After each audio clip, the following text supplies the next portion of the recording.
Oke, Mas. Kita mulai ya. Bismillahirrahmanirrahim. Assalamualaikum warahmatullahi wabarakatuh. Alhamdulillah, assalatu wassalamu ala rasulillah wa ala alihi wa ashabihi wa mawalah. La hawla wa la quwata illa billah. Rabbi syrah li sadri wa yassir li amri wa hlul 'uqdatam min lisani yafqahu qawli. Allahumma inna nas'aluka ilman nafi'a wa rizqan thayyiba wa amalan mutaqabbala. Allahumma hdina wahdi bina waj'alna sababan liman ihtada. Allahumma aftah lana futuhal arifin. Allahumma aftah lana futuhal arifin. Allahumma aftah lana futuhal arifin wa ba'du. Sedulur semuanya, mari kita mulakan kembali dengan basmalah. Bismillahirrahmanirrahim. Alhamdulillah, pripun kabare sedaya?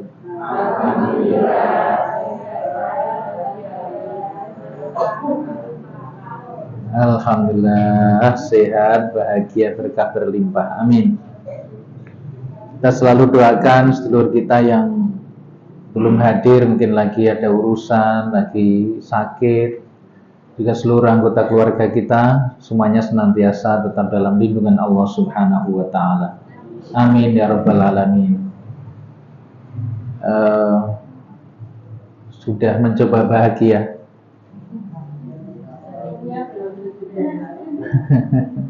Ribun? Bu, Mas? Mesti prakteknya terus nama dereng niki? Insyaallah nggih. Baik. Alhamdulillah. Iki mikir ngene sedene. Tak ngatek. Oh, neng ndi lungane? Oh.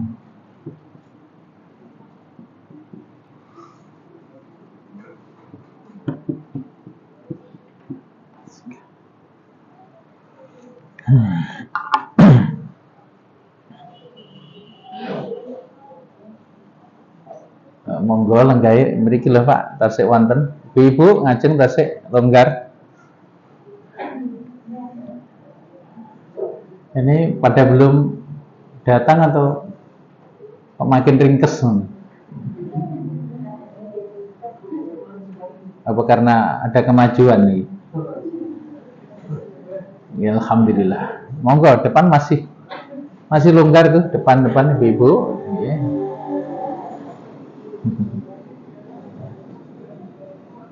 Baik, sedulur semuanya, ingat-ingat bahwasanya mindset, pikiran yang harus kita bangun bahwa kita di dunia ini untuk bahagia. Maka dunia ini adalah surga kecil kita.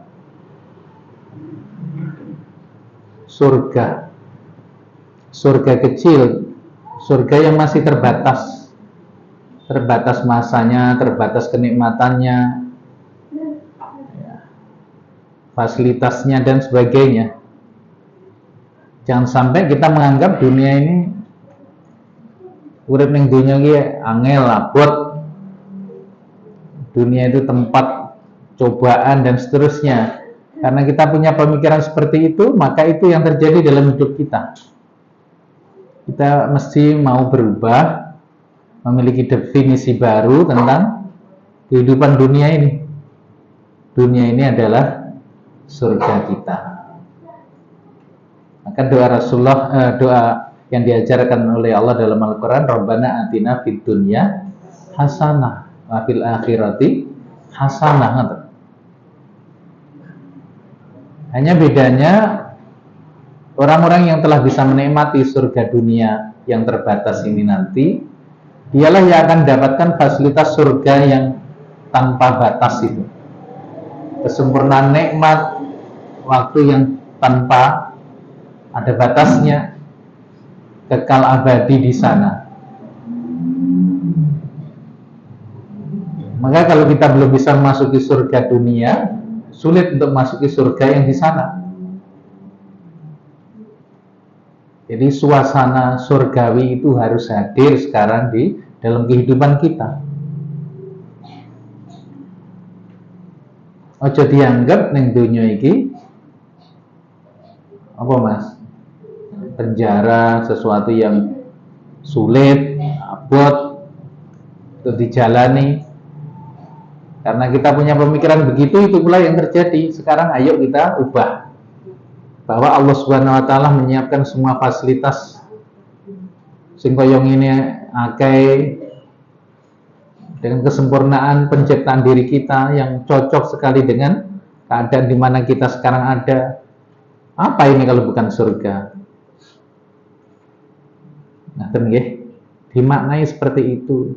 Hingga setiap ada kejadian apapun, peristiwa apapun, carilah alasan untuk kita ini senang, bahagia. Bagaimana caranya? Salah satu yang kemarin kita sampaikan ya kudu ridho itu. Maksudnya gimana? Katakan kepada diri kita, ini peristiwa, ini jalan hidup yang Allah pilihkan untukku saat ini. Omongi diri kita itu, bahwa apapun peristiwa yang terjadi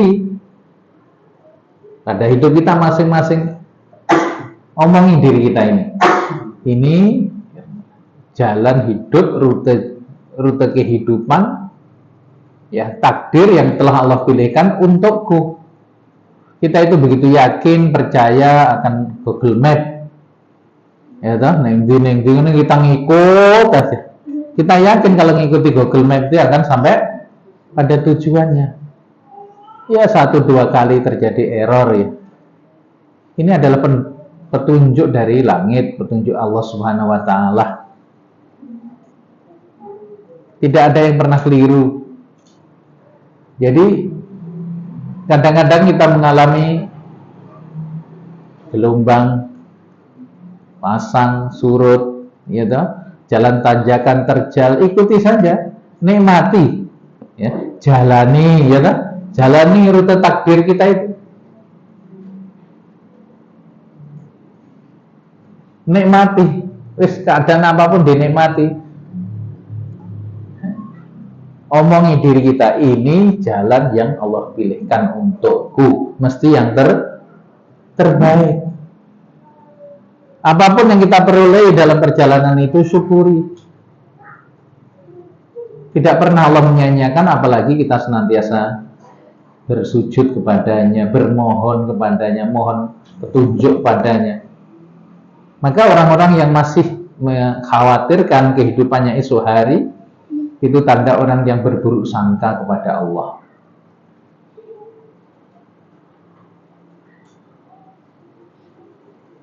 Jadi kita latihan notoroso pada titik ini, hiburan hatimu. Ini kondisi yang terbaik yang Allah pilihkan untukku saat ini.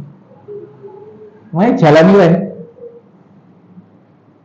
Apa kita nggak ikhtiar? Ya ikhtiar, tapi jangan bersandar pada ikhtiarmu.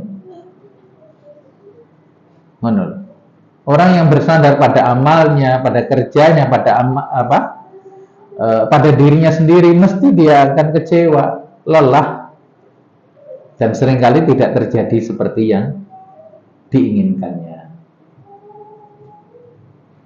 Ikhtiar itu kewajiban kita, dan hasil bukan dari kita. Ya kayak Bunda Hajar itu ya, lari Safa Marwa, ngono tok. Kayak ada fata morgana, ada air di sana, dilayani baik. Tidak menuntut hasil, ternyata hasilnya justru dari hentakan kaki kecil Ismail. Yang setiap kali bulan begini kita sudah mengingat kembali sejarah besar keluarga besar ini, tentang Ibrahim dan keluarganya. Nah, sejatinya ini mengingatkan kepada kita semuanya, sedulur semuanya, bahwasanya hidup ini akan tetap berjalan. Tidak mesti sesuai seleramu, tidak sesuai maumu. Untuk kok hibur ngono. Tapi mesti sesuai dengan kehendak Allah Subhanahu wa ta'ala. Kita sebagai orang yang beriman, iman itu apa berarti ini? Gue percaya yakin bahwasanya apa yang Allah jalankan dalam hidup kita itu mesti yang terbaik. Makanya nggak lucu kalau orang mukmin itu masih sedih. Inna awliya Allahi la khaufun alaihim wa lahum yahzanun. Para kekasih-kekasih Allah itu seorang duwe rasa khawatir, orang duwe rasa sedih. Bukan nggak bersedih, sedih tapi sebentar. Kodratnya manusia, tapi nggak menikmati kesedihan. Wis apa wae lagi dihina, direndahkan, usahanya lagi jatuh, wis rute memang itu lagi itu dijalani wae. Rasulullah pernah terusir, Rasulullah pernah diburu-buru mau dibunuh loh, kurang apa? Jadi orang memusuhi kita itu bukan karena kita jahat. Ngaten. Bukan karena kita itu busuk atau buruk. Tapi karena memang orang-orang itu dipakai oleh Allah, media semesta, untuk menguji kita. Dia santai ya, ini semua masih dalam pengelolaan Allah hidup kita. Orangnya sing kecicir. Gak ada yang lepas dari kendali Allah Subhanahu wa ta'ala. Maka yakin aja apapun, seburuk apapun, selama kita yakin kepada Allah, hasilnya mesti baik. Ya, jadi kalau melaku kok ngene nasibku aja ngono. Inilah takdir yang Allah pilihkan untukku. Hingga lihat nanti kalau kita punya kesadaran seperti itu, ngomong nang awakmu dhewe ngono kuwi, nanti akan muncul keberkahan hidup itu.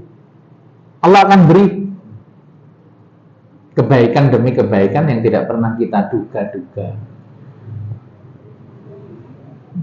Mungkin ada keluarga yang belum punya anak, ya sudah, ini takdir yang sedang Allah berikan. Ya, anak sing urung nikah,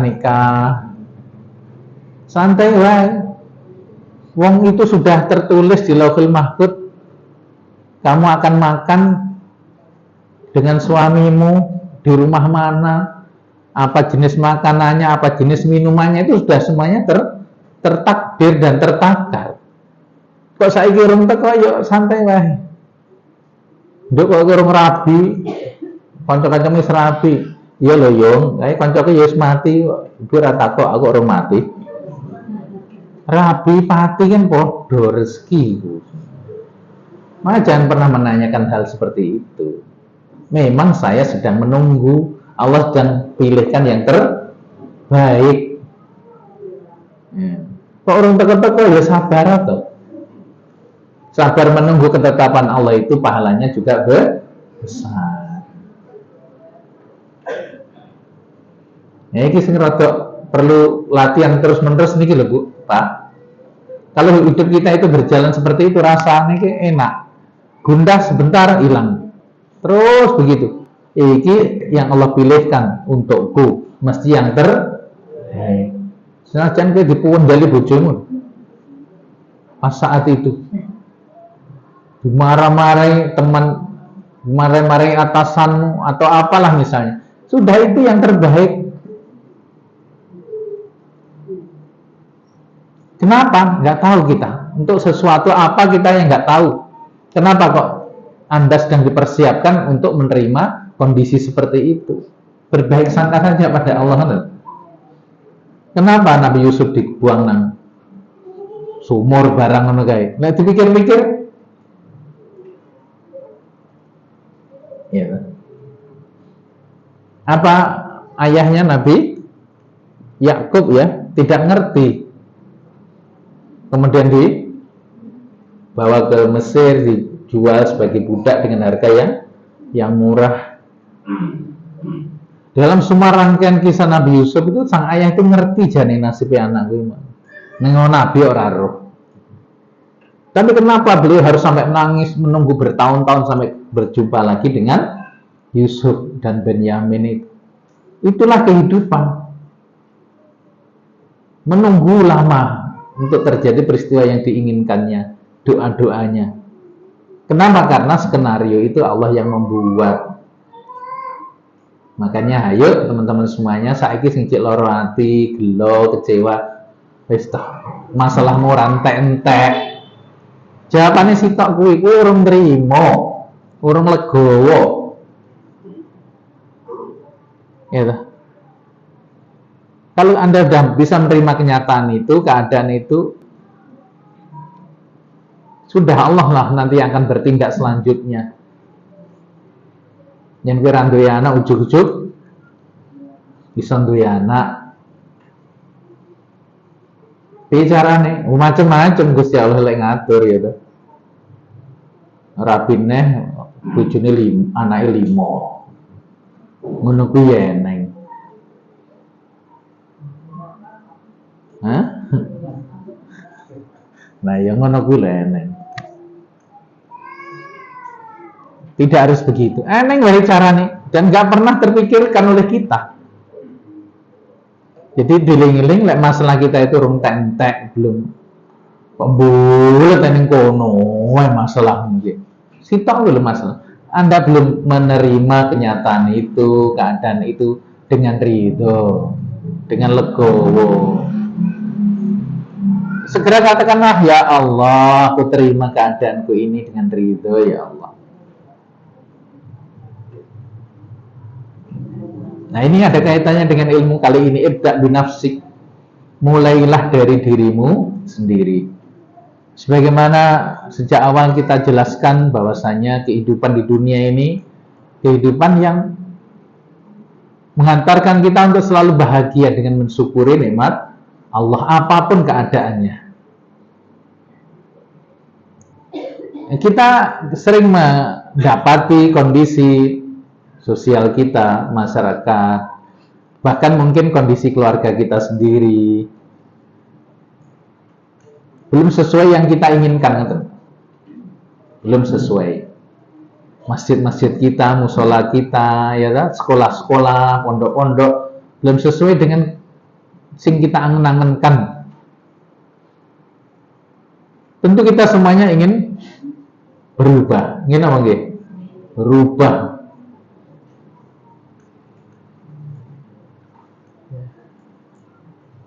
Nah, dari mana kita mengadakan perubahan itu? Di kelas ini kita belajar ibda binafsik dari Kanjeng Nabi. Mulai perubahan itu dari dirimu sendiri. Jadi kalau ini rumus dasar dalam agama kita, yang ingin mengubah kehidupannya, yang ingin mengubah rumah tangganya, yang ingin mengubah keluarga besarnya, yang ingin mengubah RT-nya, desanya, kampungnya, kotanya, bahkan negerinya, mulailah dari diri sendiri. Ibaratnya penduduk kampung itu hanya 100 orang dan Anda salah satunya. Semuanya tidak baik. Maka ketika Anda menjadi orang baik, memulai menjadi orang baik, maka setidak-tidaknya yang di kampung tadi yang tidak baik tinggal 99 kan?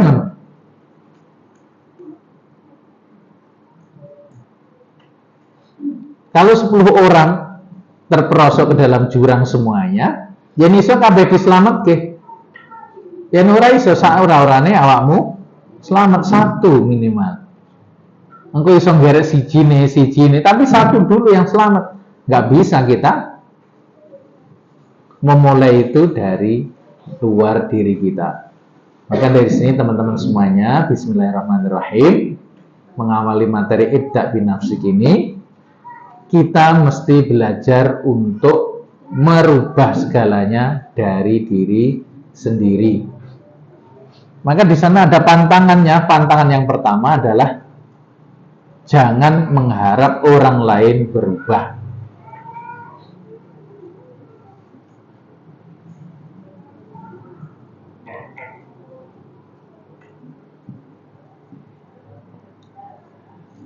Dan yang kedua, berhenti menunggu perubahan dari orang lain. Ini metode, tapi ini beda. Yang pertama, kita itu sering menunggu Wis to ya yen awakmu berubah aku ke ya berubah. Wis to Bu, lek awakmu ke berubah aku ya iso berubah. Ngono suami istri sama anak-anak juga gitu. Dek, kalau kamu itu manut ke bunda, bunda itu jadi nggak marah-marah ini gitu. Kita sering dengan santri atau dengan murid juga begitu. Bapak ini, ustadz ini, ya, nggak akan galak kayak kamu manut kan kan? Teman-teman semuanya, rumus itu dibuat. Jadi yang ingin anaknya manut, pasangannya baik, nggak usah nuntut mereka berubah. Nggak usah menunggu kapan mereka berubah. Cukup lakukan perubahan itu dari diri sendiri. Wes aku tak sing berubah. Hingga kalau anggota keluarga kita itu ada 5 orang, suami istri anak telu, kabeh bermasalah misalnya, kabeh emosional wonge. Aku tak mulai jadi orang yang tidak gampang nesu, nggak gampang emosi. Wis ngono tok. Awali dari diri. Ning kantor ya ngono. Kabeh padha telat, saurarane aku dhewe sing nggak telat. Kalau semua orang berpikir begitu, ya tak? Maka semuanya nanti akan berangsur jadi baik. Mungkawe ae cek ngono. Pak Ustadz cek ngono, Pak Yai cek ngono, loh Pak Guru cek ngono, awakmu cek ngono. Kalau kita hanya menunggu, teman-teman semuanya, waktu ini tidak pernah menunggu. Tiba-tiba kita udah tua, tiba-tiba kita udah jauh dari kebaikan. Kenapa? Karena hanya menunggu orang lain jadi baik. Jadilah istri yang baik tanpa menunggu suaminya jadi soleh. Seperti siapa? Asiyah, istrinya Fir'aun. Apakah dia berubah karena suaminya jahat? Tidak. Dia tetap menjadi istri yang terbaik. Nah, karena sudah tidak cocok lagi, Allah punya skenario yang lain. Nggak cocok dia untuk hidup lama-lama, tersiksa. Akhirnya Asiyah dihukum mati sendiri oleh suaminya. Itu skenario Allah. Wanita solehah ini nanti menjadi istri Rasulullah SAW di surga. Siapa lagi? Maryam. Siti Maryam itu nanti juga jadi istri Rasulullah. Itu ada ayat-ayatnya. Itu dibahas di majelis tadabbur nanti sekian tahun. Level 2 nanti. Begitu. Nggak cocok dari bojone Firaun, harus jadi judulnya lelaki yang terbaik juga, yaitu Rasulullah. Terus Pak Yai kalau tak dandani jadi suami yang terbaik, atau istri yang terbaik, cukup ya. Bojomu mati ngono to. Ya embuh piye ceritane tiba-tiba pasangan kita itu jadi baik. Nggak tahu caranya. Itu rahasia Allah. Kita ingin menjadikan anak-anak kita baik, nggak usah nuntut mereka. Jadilah kamu ibu yang baik, ayah yang baik. Wis ngono tok wae. Ojo nesu-nesunan.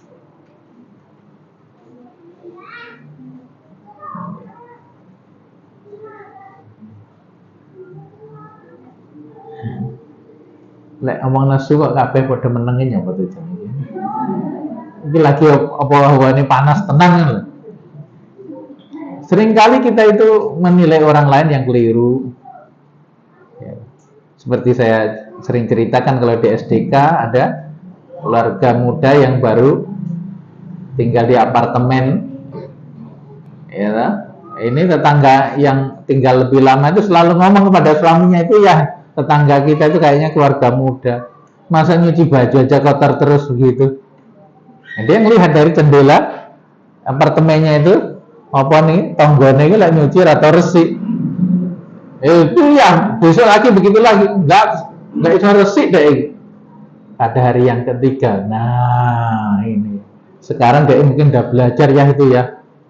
Ayahnya, suaminya ngomong, "Ma, tadi saya udah membersihkan jendela apartemen kita. Jadi kaca jendela apartemen sudah saya bersihkan tadi." Jadi yang kotor itu bukan pakaiannya, tapi apa? Cermin.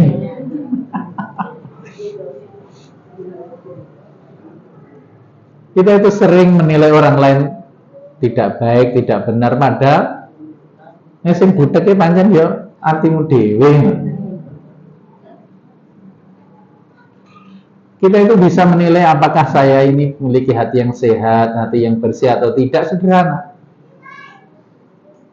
Salah satunya, apa kesan pertama tentang orang lain di hatimu? Yang koncone telat, hale yang pancen dhek gaweane ngono kuwi. Pancen kan dhisik dhek yo ngono kuwi. Itu yang muncul pertama kali, berburuk sangka. Pikiran elek, hati elek, bojomu telat yang ngono. Nah, ya pancen gablek ira. Terus kan dhisik tak titeni lho. Ya Allah. Sing ngereski hatimu, Mbok. Beda kalau hatinya lagi qalbun salim, hatinya lagi sehat, bersih. Suaminya telat. Wah, ini kayaknya ayah ini lagi beli nasi goreng ini. Antri. Mikirin. Mungkin di jalan lagi rame. Mungkin lagi ngelayanin orang. Ngono lho, pikirannya sing apik-apik tok. Oh, lagi sholat jamaah. Nang masjid Solo. Omahe Karanganyar lho, tak. Salat ning Solo, ya ben tambah pahala. Orang yang hatinya baik selalu muncul pertama itu sesuatu yang baik pula. Itu nggak bisa dihapusi Bapak Ibu, nggak bisa dihapusi. Itu sensor otomatis. Kalau kita masih selalu berburuk sangka terhadap peristiwa pada orang lain, ya wes, hatimu sing reget. Nah, itulah kenapa rezeki-rezeki, kehidupan-kehidupan yang mendamaikan, menenangkan itu belum hadir. Ayo dah, kita mulai sekarang untuk napa niki? Berubah. Merubah segalanya dari diri sendiri. Ada orang yang senengannya hijau, arepe kancane kelambine ya hijau. Mlebu masjid ya JTI hijau, seragamnya hijau kabeh. Motor, bis, mobil KPI hijau, nanti karo hijau deh. Nah, pirang galon cat yang dibutuhkan kalau untuk mewarnai semua gedung agar nampak hijau. Piye carane? Pakai kacamata hijau. Sing diubah itu ora sesuatu yang di luar, tapi yang nempel pada diri sendiri. Senengannya melatih, semprot sana, semprot sini. Neng toilet, neng kamar, ngono neng ruang tamu, ngono di masjid, ngono karepe semua tempat di mana dia berada, baunya melati. Arek ngentekne pirang galon ini ya. Terus piye? Oleskan di ujung hidung tadi. Kemanapun Anda berada, nanti baunya melati. Hidup ini mengajarkan kepada kita. Sing kok obat itu rasa wong liya. Kita itu kadang-kadang ngono lho. Banyak perceraian itu hanya semata-mata itu kok. Istri nuntut suami ngene. Suami nuntut istrinya supaya ngene. Wis aku dadi wong apik pokoke. Aku akan setia kalau kamu setia. Aku akan lebih setia. Wis ngono kuwi. Pret. Akhirnya untuk penuntutan di meja hijau kan. Walaupun ya memang ada syariatnya, kalau memang sudah tidak bisa diperbaiki ya pisah. Bahkan kadang-kadang pisahnya suami istri itu menjadi ibadah tersendiri. Tidak mesti makanya ada pintunya itu. Ada dibolehkan. Misalnya ada peristiwa ya, saya pernah ketemu itu apa ini, laki-lakinya itu killer gitu ya. Apa sering mukul istrinya, anak-anaknya dipukul begitu. Wis akhirnya gimana? Kalau dibiarkan, anak-anak ini akan terekam nih di benak dia nanti sampai besar. Jadi ada seorang wanita yang udah ketemu saya itu udah nggak tahu udah nikah yang keberapa. Nah itu udah kenapa?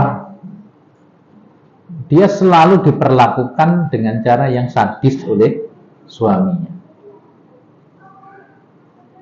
Yang pertama dianggap mandul,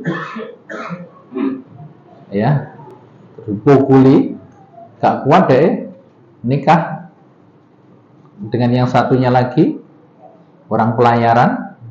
Kalau saya tidak keliru, punya anak 2, tapi dia sejak punya anak pertama itu loh, hamil kayak ngono kuwi kan ngeteren nang rumah sakitnya nggak gelem.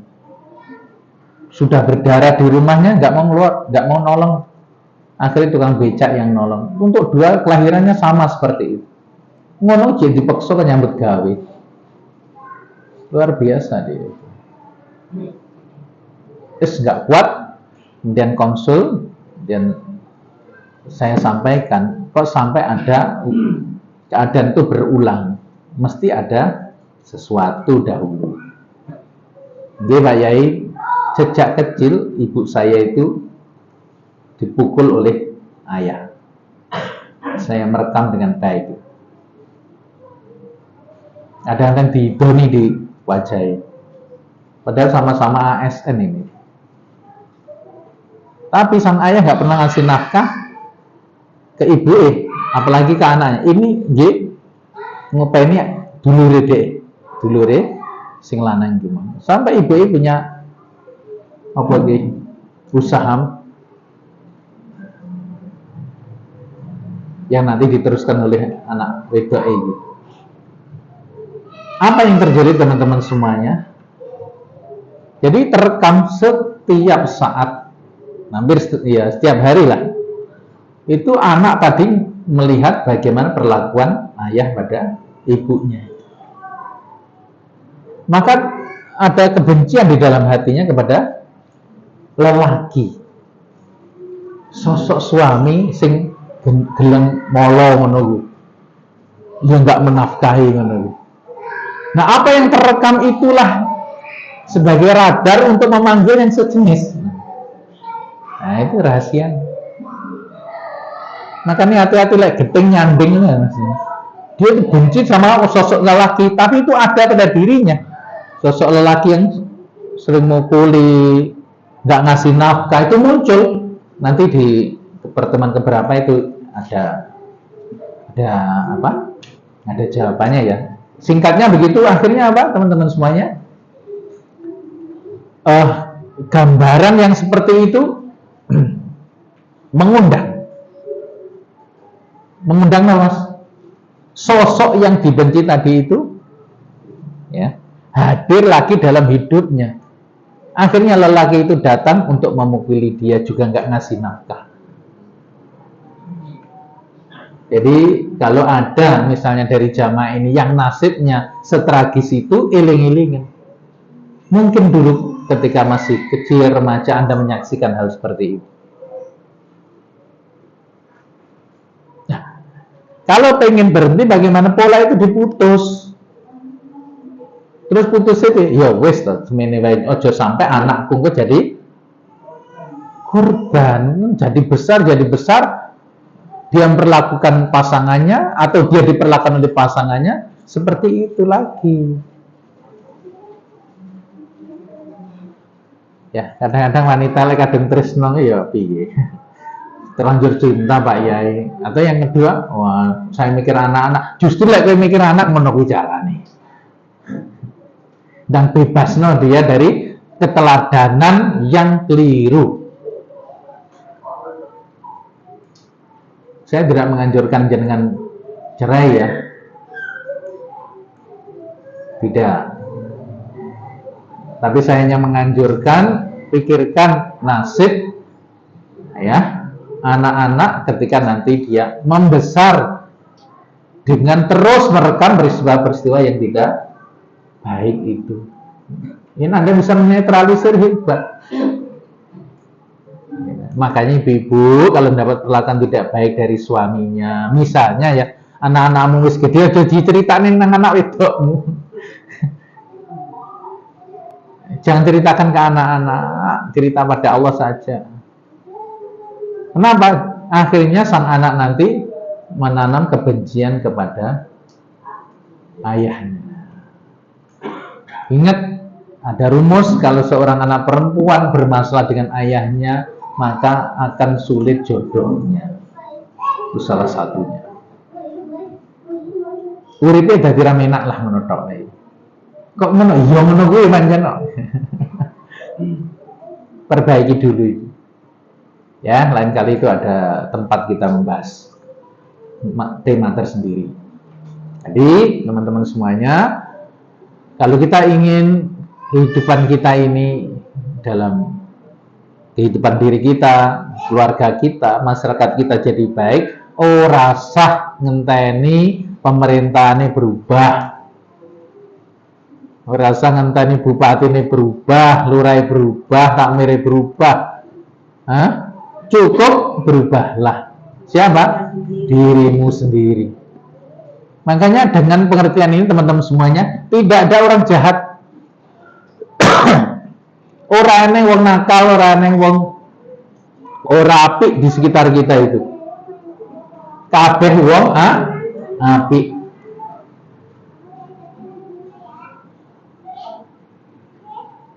Saya ditakon ibu, Pak, ada nggak orang yang buruk di tempat jenengan?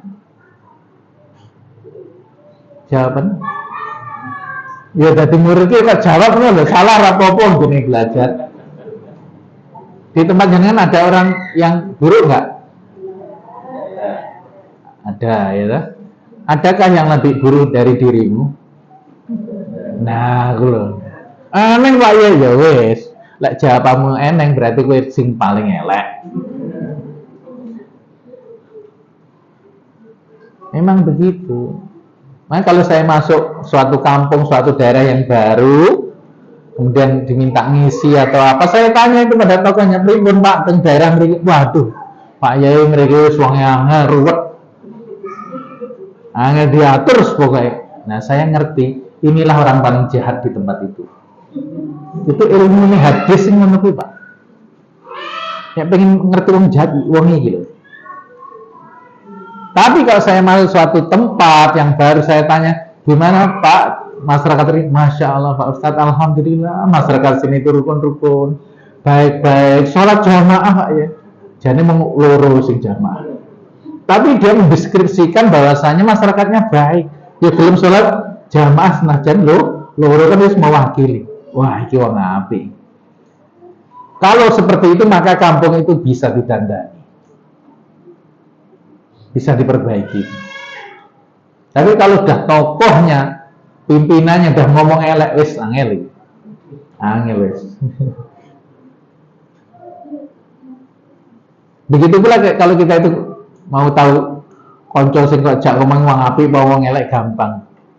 Piye Mas Bejo kae malah aku wis aja cedhek-cedhek dhek. Nah sing Ahmad kae apa meneh dhek kuwi. Nah Rahmat kae halah apa meneh kae. Karepe kuwi wong elek sing apik dhek dhewe tok. Berarti dhek wong sing paling elek. Piye Mas Bejo? Wah, alhamdulillah.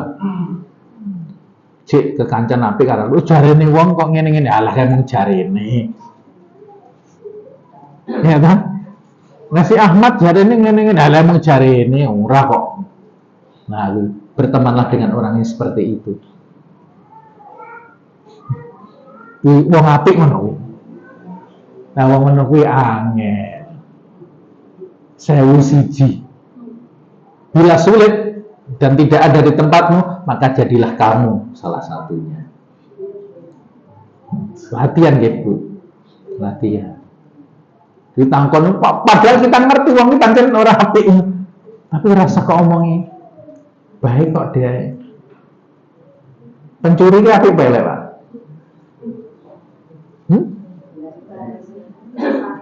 Pencurinya apik, keliru kelelek.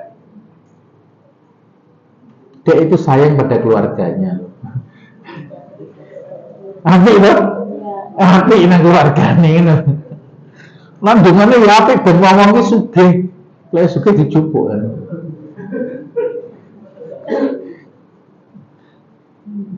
Guyonane kan ngono lek dokter ndonga ben wong-wong padha lara. Dungane kuwi lara apik bae lek. Polisi dungane ben kowe duwe perkara lho. Mas. Ben kowe duwe masalah. Hanya pencuri yang berdoanya baik. Dungane kowe ben sugih terus dicolong. Guyon ya aja terus dadi maling. Ini kita perlu berlatih. Maka para ulama menjelaskan apabila kita pertemuan begini, kemudian ada seseorang yang tidak datang, maka carikanlah alasan yang banyak, bahkan sampai 70 alasan. Nyampe orang teko mungkin loro, mungkin bojone loro, mungkin anaknya loro, mungkin pitike gering.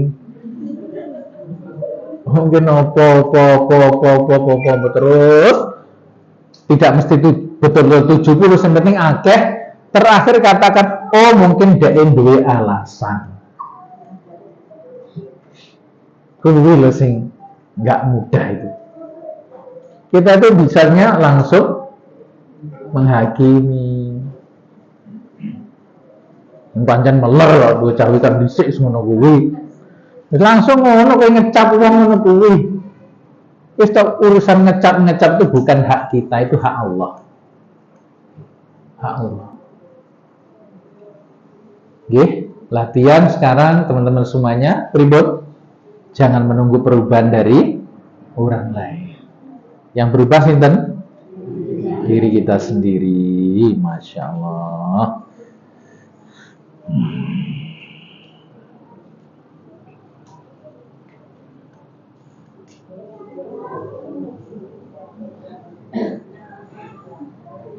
Dulu ada ulama besar internasional datang ke Indonesia, ketemu para dai-dai begitu.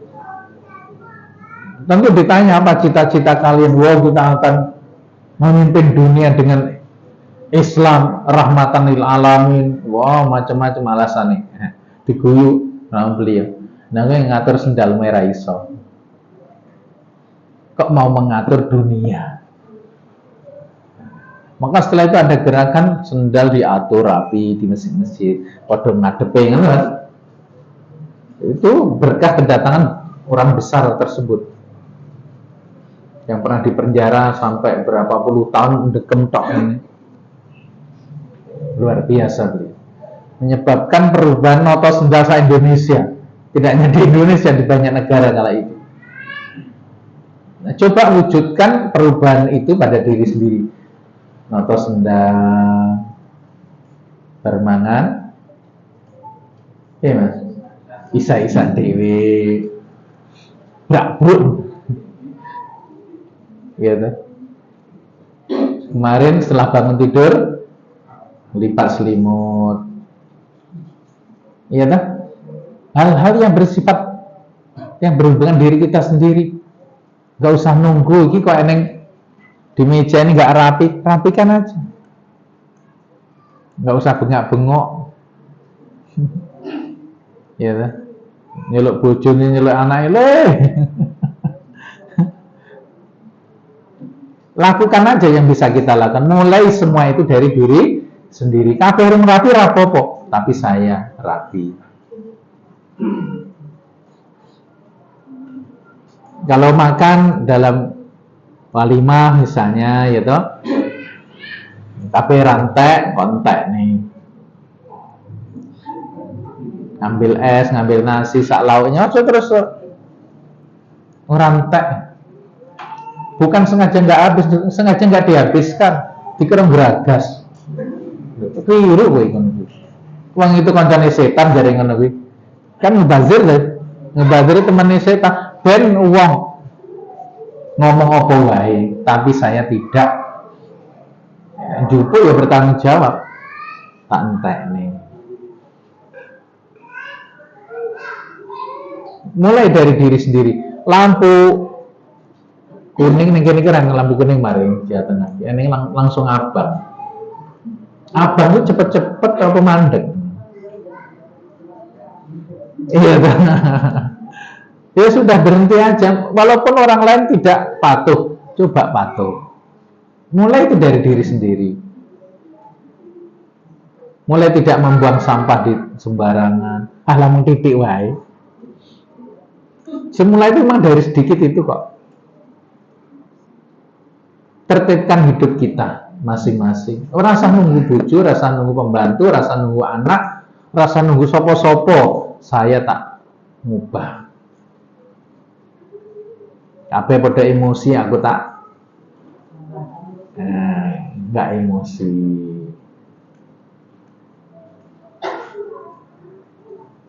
Akan nggih ibda binafsi.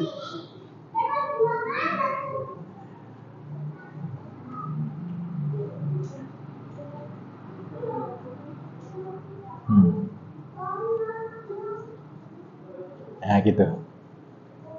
Memang tidak serta-merta perubahan itu. Tapi sing jelas kita sudah mulai berubah. Orang sangat kon anaknya adus yang kedua orang adus. Suami orang adus, aku dhewe urung. Boleh tang adus wae ngono. Iya kan? Seneng ini ngakon wong liya. Ora sang kon anake ngaji nang cekelen Qur'ane, kok ngaji nak wis. Anak-anak itu kayak SpongeBob gitu loh. Kayak spon dia itu. Maka film SpongeBob itu kan hebat sejatinya. Anak itu merekam semuanya walaupun dia kayak orang gatek tapi dia perekam terbaik dari orang tuanya. Walaupun kayak era respect sejatinya dia merekam dengan baik itu. Walaupun dia diam. Maka makinlah berhati-hati. Gitu mas. Kadang-kadang orang aneh sing dikiran bar maghrib ya gue dikiran ini. Maca Quran ini. Memang harus begitu.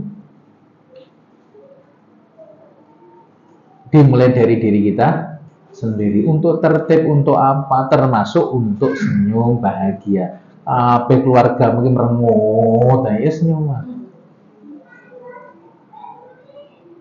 Senyum. Itu mempengaruhi kok. Anak-anakmu rewel, mesti gue hatimu lagi nggak tenang. Begitu Anda tenang sebagai orang tua, anak ikut tenang. Kuncinya itu di sana.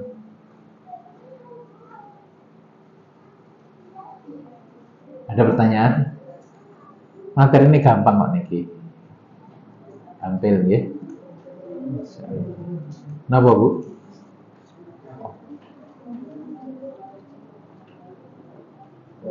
Salam.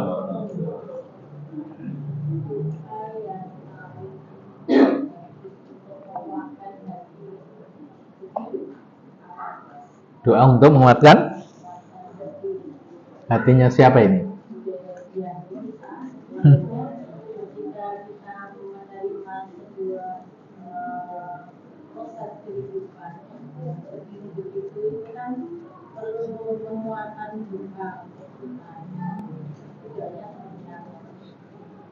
Ya ini doa yang diajarkan oleh Rasulullah pada sahabat Mu'adnya. Allahumma a'inni ala zikrika wa syukrika wa husni ibadatik. Allahumma monggo Allahumma a'inni ala zikrika wa syukrika wa husni ibadatik. Ibadatika. Ya Allah, tolonglah hamba, bantulah hamba untuk senantiasa mengingatimu. Kita itu sering kelingan masalah kok, kelingan Allah. Pakai kelingan masalah mesti gundah. Maka damai ketika kita selalu mengingat Allah. Karena masalah abot kelingan Allah.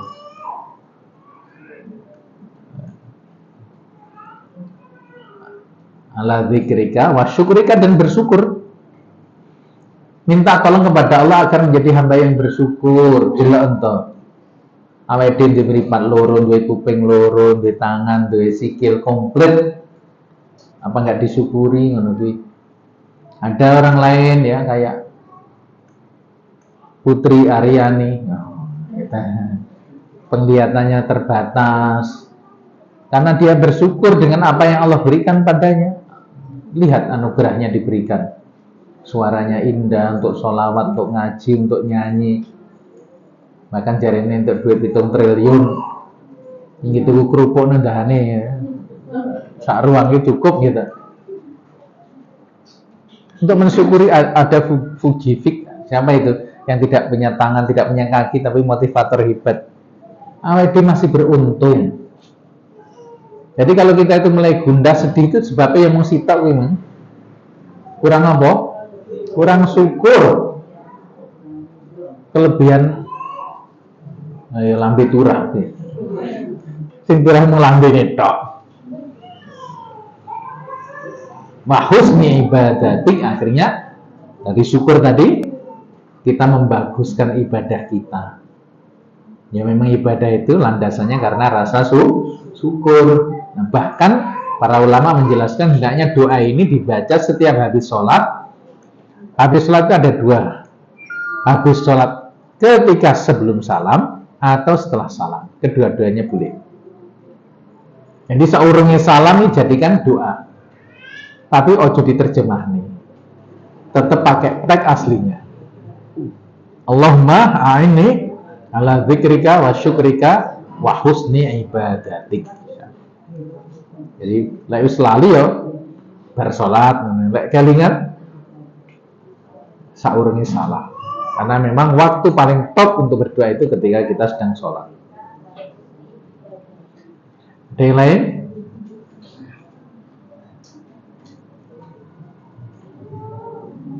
Ini di grup tolong dibikin rame loh ya. Nanti podo cerita, ada nggak perubahan setelah ikut kelas ini? Ngamal nih, sholawat, mau tidur, tangan tuh saya ketol sewu sehari, sering senyum, dan cerita lah, nggih, bisa nggih? Kejadian-kejadian apa itu bisa memotivasi kita semuanya.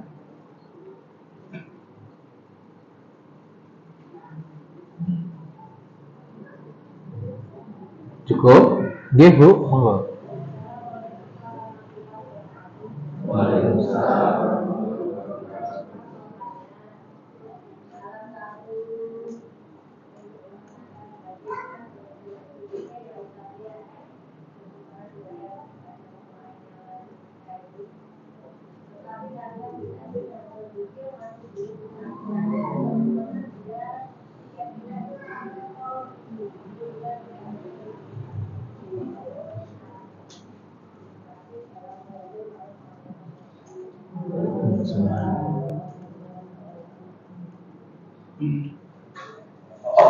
Iya.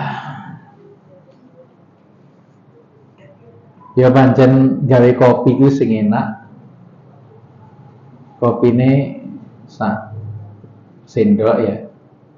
Gulane 2 sendok. Banyune sak sendok. Sing pas pinten banyune? Sak gelas ya. Nah, ngaten ya, Bu. Mungkin ramuannya belum pas. Kenapa kok zikir belum menenangkan hatimu? Jadi manusia itu terdiri dari jasad, pikiran, dan ruh. Jasad, pikiran, dan ruh, jiwa. Agar ini semuanya nikmat, ini harus diopeni dengan seimbang. Nah, makanan roh atau jiwa itu adalah zikir kepada Allah. Makanan pikiran itu ilmu, makanan fisiknya ya soto, teh, ngono kuwi.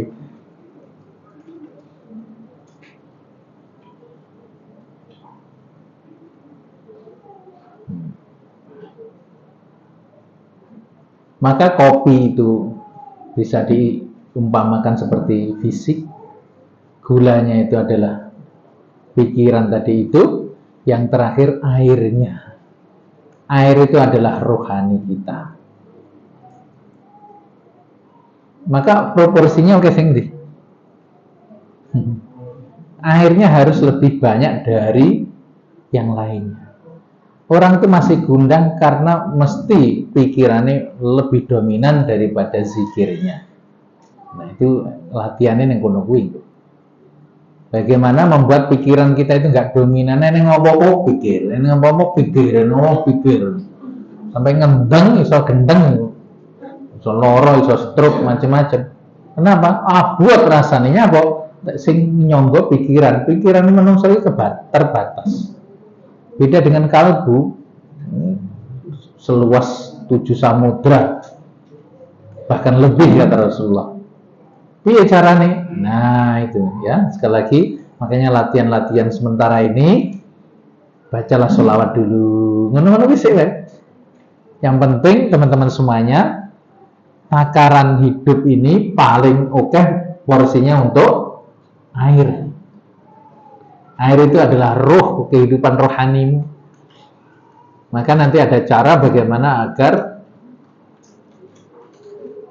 pikiran kita itu enggak dominan lagi bagi hidup kita. Ya alon-alon sih Bu ya. Globalnya begitu. Nanti ada materinya juga kok. Sabar sih. Joko susu. Ya. Jelage ngene kabeh pengen berubah. Uban sih memang sih. Tapi yang penting konsepnya begitu, konsep besarnya begitu. Yang penting banyune kudu luwe oke. Yen wis iso ngono, ya udah nanti terjawab dengan sendirinya. Zikirmu ki ping piro, berapa jam, tidak pakai bilangan, mungkin sudah pakai jam nanti. Bila dibandingkan dengan lek mau mikir. Ya, benar.